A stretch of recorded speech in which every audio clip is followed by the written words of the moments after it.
മഹാലക്ഷ്മി സീരിയലിൻ്റെ ഏറ്റവും പുതിയ പ്രൊമോ റിവ്യൂയിലേക്ക് എല്ലാ കൂട്ടുകാർക്കും സ്വാഗതം. കണ്ണനും മഹാലക്ഷ്മിയും നടത്തിക്കൊണ്ടിരിക്കുന്ന ഈ നാടകത്തിൻ്റെ പൊരുൾ എന്താണെന്ന് കണ്ടുപിടിക്കാൻ ഉണ്ണി പിന്നാലെ നടക്കുന്നു. അതിൻ്റെ ഭാഗമായിട്ട് മഹിയെ കണ്ടതിന് ശേഷം കണ്ണനെ പോയി കാണുന്നുണ്ട്.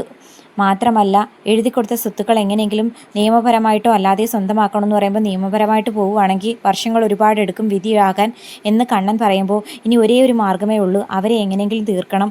കണ്ണൻ്റെ സ്വത്തുക്കൾ ഞങ്ങൾക്ക് വേണമെങ്കിൽ മുമ്പേ സ്വന്തമാക്കാമായിരുന്നു. പക്ഷേ ഇങ്ങനെ ഒരുത്തി കണ്ണേട്ടൻ്റെ ജീവിതത്തിലേക്ക് വന്ന് മൊത്തത്തിൽ ഒരുമിച്ച് മിഴുങ്ങാൻ ശ്രമിക്കുമെന്ന് ഞങ്ങൾ പ്രതീക്ഷിച്ചില്ല എന്നൊക്കെ പറയുമ്പം കണ്ണനാണെങ്കിൽ നല്ല പേടി തോന്നുന്നുണ്ട്. മഹിയുടെ ജീവൻ ശരിക്കും ആപത്തിലാണെന്ന് മനസ്സിലാക്കിയ കണ്ണനാണെങ്കിൽ നടന്ന കാര്യങ്ങളെല്ലാം മാർക്കോയെ വന്ന് നേരിൽ കണ്ട് പറയുന്നു. അപ്പം മാർക്കോയാണെങ്കിൽ പറയുന്നുണ്ട്, ശരിക്കും പറഞ്ഞാൽ എനിക്ക് പ്രതാപനെയോ മേഘനയോ ഒക്കെ ആയി ഏറ്റവും കൂടുതൽ ദേഷ്യം ഉണ്ണിയോടാണ്. കാരണം ഒരച്ഛൻ്റെ മക്കളാണ് ഉണ്ണിയും മഞ്ജുവും കണ്ണൻ സാറും ഒക്കെ. എന്നിട്ടും സ്വത്തിനും പണത്തിനും വേണ്ടിയിട്ട് എങ്ങനെയൊക്കെ സാറിനെയും സാറിൻ്റെ ഭാര്യയും ദ്രോഹിക്കാമോ അത്രയൊക്കെ ദ്രോഹിച്ചു. ഇത്രയൊന്നും പാടില്ല. ശരിക്കും പറഞ്ഞാൽ സാറിൻ്റെ അനിയന എന്ന ഒറ്റ ഒരു പരിഗണനയിലാണ് ഉണ്ണിയെ ഞാൻ വെറുതെ വിട്ടിരിക്കുന്നത്. എന്നാൽ ഇനി അങ്ങനെ വിട്ടിട്ട് കാര്യമില്ല. രണ്ട് തല്ല് കൊടുക്കുന്നതിൽ സാറിന് എന്തെങ്കിലും ബുദ്ധിമുട്ടുണ്ടോ? എനിക്കെന്ത് ബുദ്ധിമുട്ട്? അങ്ങനെയെങ്കിലും അവനൊന്ന് നന്നായി കിട്ടിയാൽ മതിയായിരുന്നു. അങ്ങനെയൊന്നും നന്നാവുമെന്ന് എനിക്ക് തോന്നുന്നില്ല.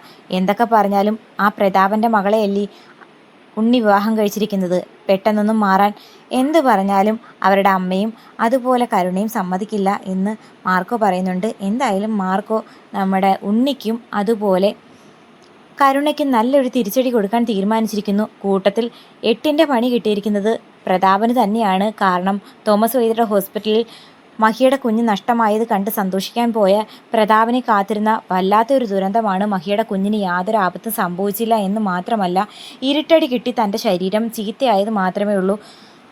ഒരു തവണ തോമസ് വൈദ്യരുടെ ഹോസ്പിറ്റലിൽ പോയപ്പോൾ മഹാലക്ഷ്മി എന്ന് പറയുന്ന പ്രേതത്തെ കണ്ട് പേടിച്ച് ഭയന്ന് വിറച്ച് പോയെങ്കിൽ വർഷങ്ങൾക്ക് മുമ്പ് മരിച്ച കണ്ണൻ്റെ, അതായത് ഉണ്ണിയുടെ അച്ഛൻ പിന്നാലെ നടന്നിപ്പം ശല്യം ചെയ്യുന്നത് പോലെയൊക്കെ തോന്നിക്കുന്നുണ്ട്.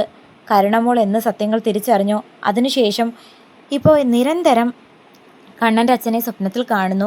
ആത്മാവിന് ശാന്തി കിട്ടിയിട്ടില്ലെന്നും അലഞ്ഞു തിരിഞ്ഞ് നടക്കുന്നത് പോലെ ഭാര്യയ്ക്ക് പോലും തോന്നുന്നു എന്ന് വാമദേവൻ വിളിച്ചു പറഞ്ഞിരുന്നു.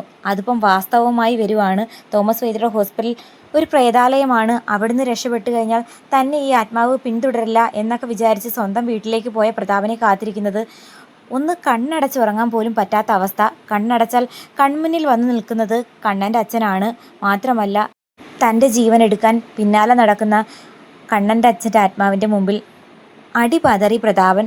ശരിക്കും മഹാലക്ഷ്മിയുടെ കുഞ്ഞിനെ നശിപ്പിക്കാൻ ശ്രമിച്ച പ്രതാപൻ്റെ ദുഷ്ടതയ്ക്ക് ദേവി മുത്തശ്ശിയും ദൈവങ്ങളും കണക്കിന് തിരിച്ചടി കൊടുക്കുന്നതായിരിക്കും. എന്തായാലും കണ്ണടച്ചുറങ്ങാൻ പറ്റാത്ത പ്രതാപൻ ഒന്ന് മയങ്ങുന്നതിനിടയ്ക്ക് സ്വപ്നത്തിൽ വീണ്ടും കണ്ണൻ്റെ അച്ഛനെ കാണുന്നുണ്ട്. അതിനുശേഷം അദ്ദേഹം വീട്ടിൽ നിന്ന് തന്നെ ഇറങ്ങി ഓടുന്നു. അങ്ങനെ ഇറങ്ങി ഓടുന്ന ഒരു ഘട്ടത്തിൽ ഒരു വണ്ടിയുടെ സൗണ്ട്, അതും ഒരു ബുള്ളറ്റിൻ്റെ സൗണ്ട് കേട്ട് തിരിഞ്ഞു നോക്കുന്ന പ്രതാപൻ കാണുന്നത് ആ ഞെട്ടിക്കുന്ന കാഴ്ചയാണ്. അതായത് കണ്ണൻ്റെ അച്ഛൻ്റെ ആത്മാവ് ഒരു ബുള്ളറ്റിലിരുന്ന് വരുന്നതായിട്ടൊക്കെ സ്വപ്നത്തിൽ കാണുന്നത് പോലെ ശരിക്കും വരുന്നു. അത് കണ്ട് അലറി വിളിച്ച് പ്രതാപനാണെങ്കിൽ ജീവനും കൊണ്ട് ഓടുന്നു. അതേസമയം പ്രതാപനെ റൂമിലൊന്നും കാണാത്ത മുത്തശ്ശിയാണെങ്കിൽ മോഹിനിയോട് പോയി കാര്യം തിരക്കുന്നു. പ്രതാപനെ അവിടെയൊന്നും കാണുന്നില്ലല്ലോ. ഇത്തിരി മുമ്പ് ഞാൻ അവിടെ പോയി നോക്കിയപ്പോൾ അവൻ അവിടെ കിടപ്പുണ്ടായിരുന്നു. ശരിക്കും അവൻ എന്ത് പറ്റിയെന്ന് എനിക്കറിയില്ല. 2 ദിവസം കൊണ്ട് അവൻ ഈ ലോകത്തൊന്നുമല്ല. അവനെ ആരൊക്കെയോ ശല്യം ചെയ്യുന്നു എന്നൊക്കെയാണ് പറയുന്നത്. എന്ത് പറ്റിയെന്ന് എനിക്കറിയില്ലല്ലോ മോളെ. ഒരുപാട് പാവം മനുഷ്യരുടെ ജീവിതം അയാളായിട്ട് നശിപ്പിച്ചിട്ടുണ്ട്.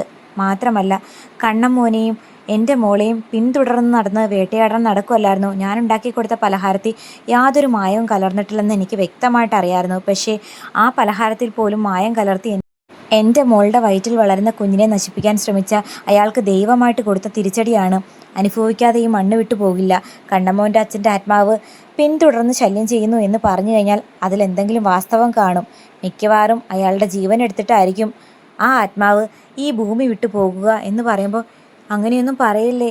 എന്തൊക്കെ പറഞ്ഞാലും മോഹിനി, നിൻ്റെ ഭർത്താവല്ലേടി അവൻ. നിനക്ക് എങ്ങനെ ഇങ്ങനെ മനസാക്ഷി ഇല്ലാണ്ട് പറയാൻ പറ്റുന്നു എന്നൊക്കെ ചോദിക്കുമ്പോൾ മോഹിനിയമ്മ പറയുന്നുണ്ട്, എന്നോടൊരു മനസാക്ഷി കാണിക്കാത്ത മനുഷ്യനോട് ഞാനെന്തിനു തിരിച്ച് മനസാക്ഷി കാണിക്കണം. അങ്ങനെ മുത്തശ്ശിയാണെങ്കിൽ പ്രതാപനെ തിരക്കി അവിടേക്ക് ഇറങ്ങുന്നുണ്ട്. മാത്രമല്ല, കരുണയെയും അതുപോലെ ഉണ്ണിയും വിളിച്ചു പറയുന്നു, ഇതുപോലെ റൂമിൽ കടന്നുറങ്ങിയിരുന്ന പ്രതാപനെ ഇപ്പോൾ കാണാനില്ല.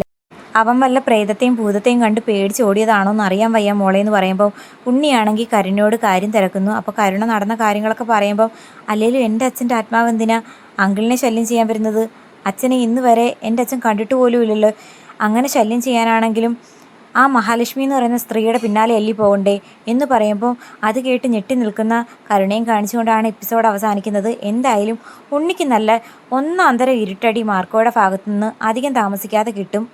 അതോടെ ഉണ്ണിയുടെ അഹങ്കാരം, അതായത് മഹാലക്ഷ്മിയെ തീർക്കണം, കണ്ണൻ്റെ പിന്നാലെ നടന്ന് സത്യങ്ങൾ കണ്ടുപിടിക്കണം എന്നുള്ളൊരു താല്പര്യമൊക്കെ മാറി മേഘനെ പോലെ ഏതെങ്കിലും മൂലയിൽ ഒതുങ്ങിക്കൂടിക്കോളും. കാത്തിരിക്കാൻ എന്താകുമെന്ന്.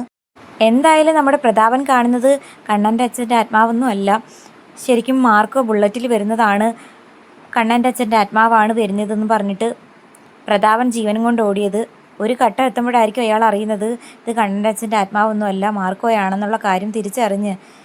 ഇനി ഇയാളുടെ വായാലെ സത്യങ്ങൾ മാർക്കോ തിരിച്ചറിയുമോ ഇല്ലയോ എന്നും കൂടി കാത്തിരിക്കാം.